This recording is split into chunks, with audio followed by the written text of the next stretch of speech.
Everybody, welcome back to my Daily Dose with Tim. Today is Season 1, Episode 31. And for a lot of you guys who have been following us ever since the beginning of this, you understand that ever since Episode 21, I've been dedicating pretty much every single episode related to real estate investing strategies, real estate investing concept, as well as business mindset. And there's so much that you guys have been asking for, and I'm just super happy simply because of the fact that just tells me that you are engaged and you are taking value out of this. And if for nothing else, really, that's all I want you to take away from all of this. And so any feedback, any engagement, and obviously any love and encouragement and likes are always welcome. And more importantly though, I thank you and I congratulate those of you who actually have been sharing my Daily Dose with Tim with your friends and your family, or with whoever you really think that can use a little bit of mindset adjustment or really help them fix their relationship with money. And that's the funny thing, because along the way, I feel like there's been so much that has been thrown at me, and the most important part has honestly though really been how my relationship with money has changed over time. However, that's not what today is all about. As you guys can see from the video title, today I've kind of named it to BRRRR or not to BRRRR. And the funny thing is, I keep saying this, BRRRR is this new term that I think maybe it's for marketing purposes, maybe just for simplicity's sake. And with the way I look at it is that BRRRR is not exactly a new concept or a new strategy by any means. That's actually one of the oldest processes for any real estate investors who are looking to scale, and even for any business for that matter. And so I'm going to leverage something that I actually did for the private lending bootcamp over on, I think that happened Saturday, and it's happening again this Saturday and next Saturday, just 4 sessions. However, this is typically a transaction process with any sort of real estate project, simply because, well, in the beginning you always have your acquisition process, simply because, well, you have to get into that deal in order for you to do anything with it, right? And this is why we always say a savvy investor will always ask the questions remaining for these: how much money do I have to put in to get into the deal? How much money do I get out of the deal? How long it's going to be? And how is my money secured? And so given the fact that we're leveraging real estate investing and real estate, the hard asset, as our collaterals, that's really how our money is secure. So that kind of really takes care of things. However, when it comes to BRRRR though, this honestly is where we're focusing on. Because as you guys know, B stands for buy. Okay, and then the first R stands for renovate. So basically, value adding is this entire process.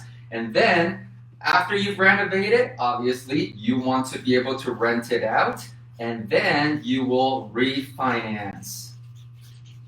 Okay, so when you buy, depending on what kind of acquisition strategy that you are using, because a lot of you guys will be a little bit creative, meaning you might aim for the no money down, vendor take back, seller financing, lease options, agreement for sale, that kind of strategy, or you can offer sweat equity to get a few things done as well, basically meaning that you're the managing partner. So this can still be done when you don't have any funds on your own. However, you do need to have your process tight and your team in place so that you can actually legitimately pitch this deal without hurting anybody that gets involved in a deal with you.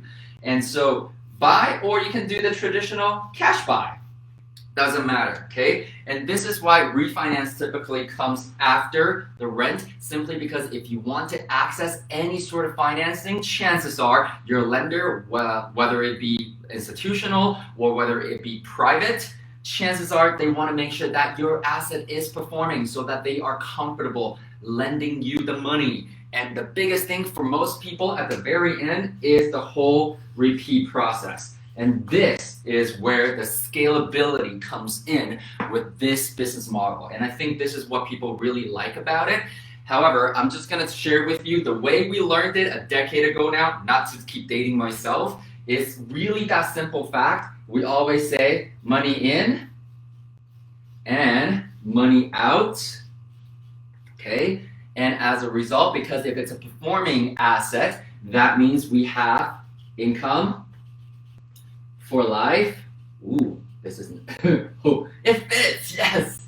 Income for life, and we get ideally asset for free, okay? So let's see if we have enough time to actually go through that entire thing. If not, I'll leave it till tomorrow so we can wrap up the concept a little bit better here too. So again, you can see the entire BRRRR process, what we're talking about is this whole thing. However, the one thing that a lot of people don't really talk about is how long this entire process is going to be. And so this is where, again, we keep saying trust your talent really is the home of the SMP method. Just going to keep emphasizing on that because it's very, very, very important, okay? So S stands for strategy.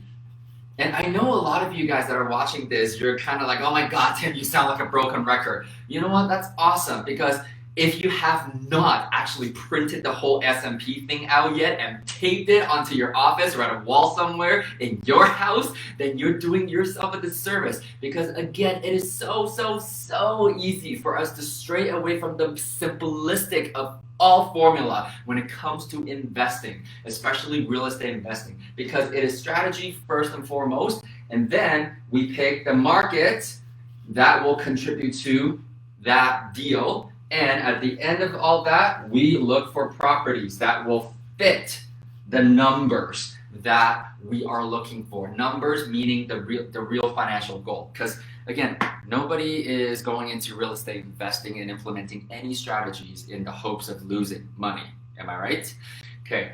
I mean, I don't really care to be right, to be honest, because at the end of the day, whether you think you can, whether you think you can't, either way, you're right. So I'm not here to argue with you, never.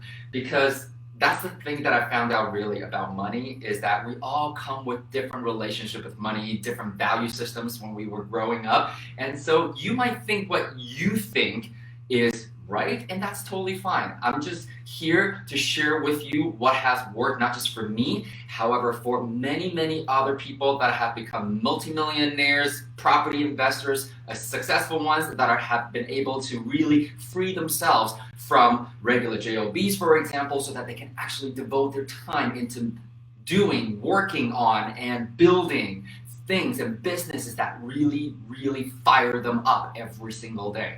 And so, again, let's say if we actually do see the BRRRR concept or process as an actual strategy, then this is what we were talking about here, okay? Because at the end of the day, for most people, I understand.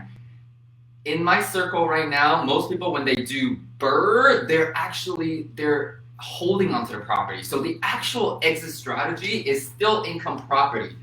And this is also why we said that the BRRRR is nothing new, simply because we always say that it's about buying distressed, okay?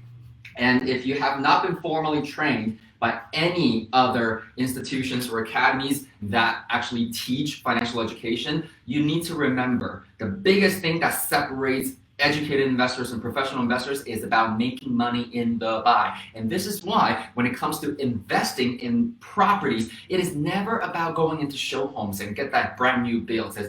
And by the same token, it's also not about lining up for days to buy a pre-sale condo, okay? So buying distressed because you want to make money in the buy, and distressed most of the times we are referring to ugly and smelly houses. And we like to joke, the uglier, the smellier, the better, because it is the smell of money and it's the look of money. Honestly, I mean, money's just really a piece of paper at the end of the day. And most of us, we just swipe cards, right? And these days, I think most of us, especially when it comes to COVID, we're just tapping our phones now too, or even our watches.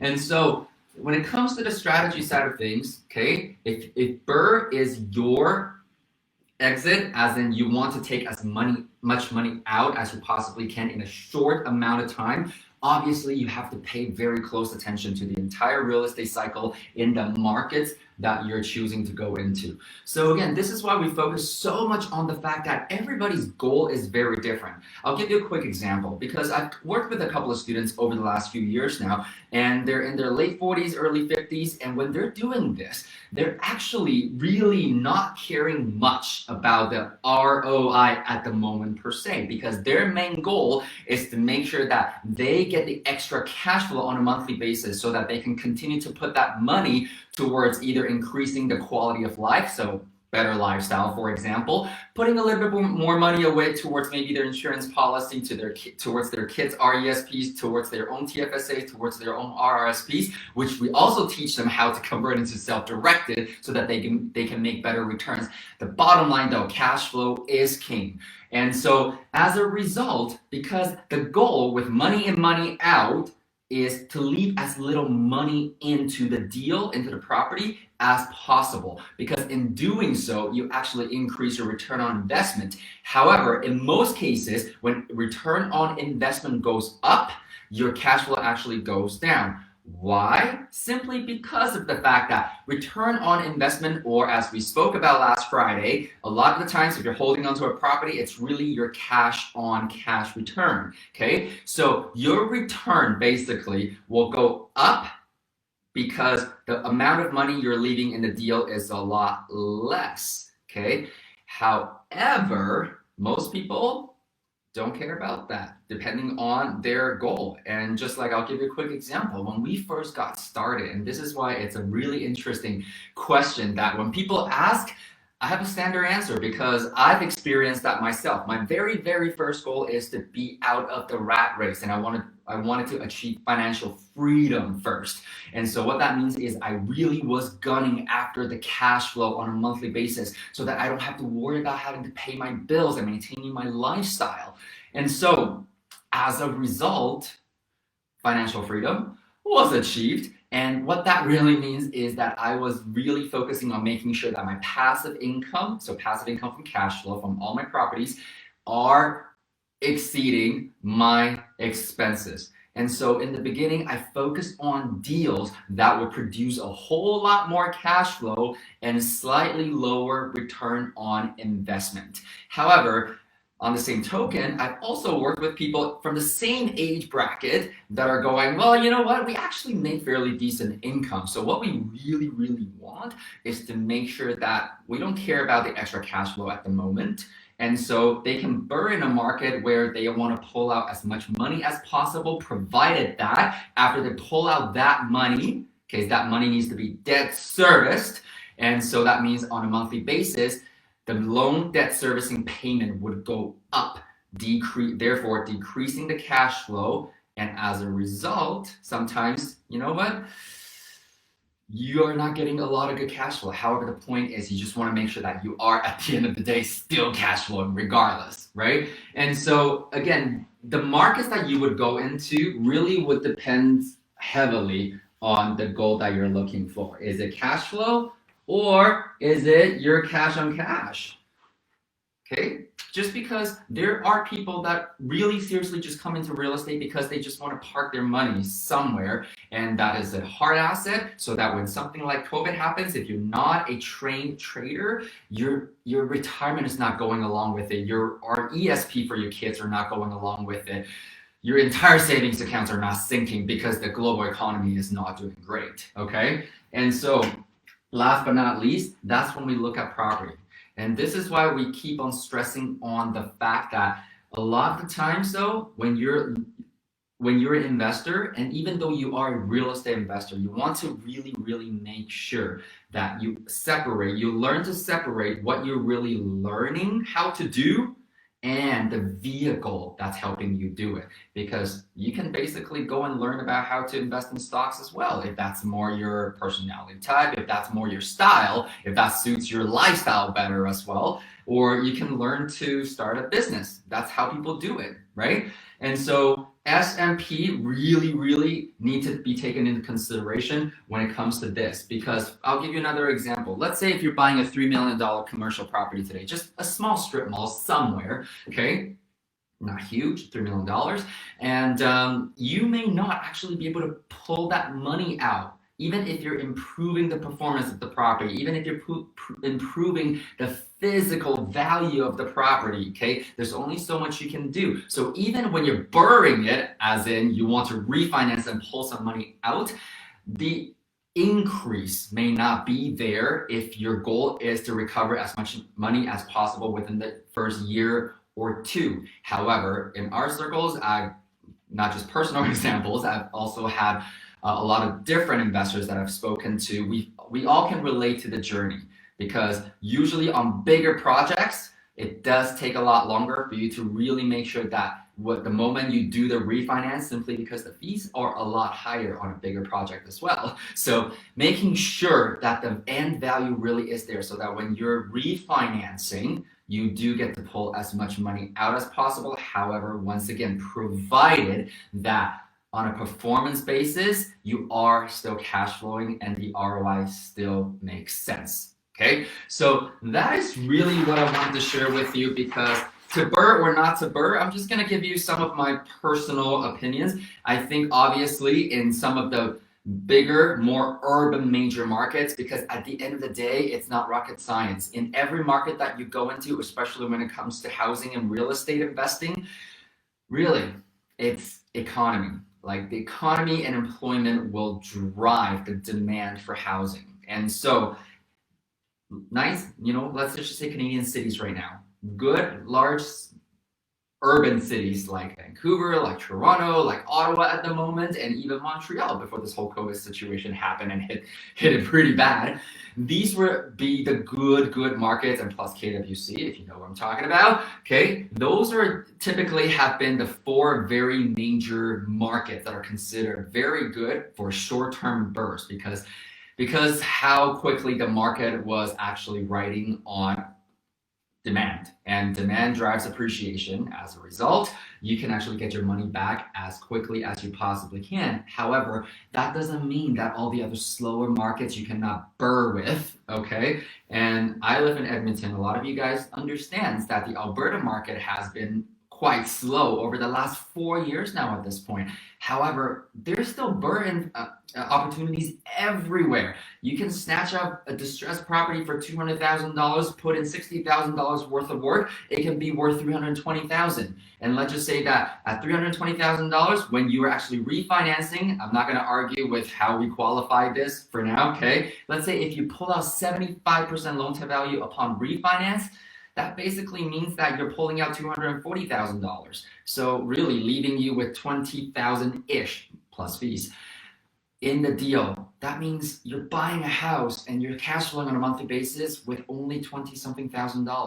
However, you need to remember that you budget the entire rental process properly, you organize and project manage that entire process, and when you're actually refinancing, you don't wait till the last minute to know the numbers potentially for refi. Obviously, nobody's got a crystal ball to really tell you exactly what the rates is going to be, the terms it's going to be. However, I'm just gonna give you a high level example right now. So that gives me the inspiration that tomorrow we're gonna go into actually running some numbers so all of you guys can understand what I'm talking about here. However, I just wanted to quickly cover this very popular concept: to BRRRR or not to BRRRR. That is a question you have to ask yourself. And I'm just going to tell you, you can BRRRR in every single market. It's just depending on what your end goal is. And if you need money back quickly, then go to one of the bigger markets or faster moving markets. If not, again, traditional name of the game, you can still scale over time, and as long as that hits your financial goal. So that's it for today. Thank you so much for joining me right now and joining me later. I really appreciate all of your support, your comments, your likes, your shares. Let me know if there's any specific subject and topics you want me to cover over the next few episodes as well, because we're coming to an end of season 1 pretty soon, and season 2, I've got some pretty exciting stuff that I'm working on, so it's going to be coming your way pretty soon. So remember, right now, every single day during the week, Monday to Friday, I'll be coming to you Facebook Live at 4:30 p.m. Pacific Time, 5:30 p.m. Mountain Standard Time, that's my time zone, and 7:30 p.m. Eastern Standard Time. So have a great evening and live well, everybody. I'll see you tomorrow.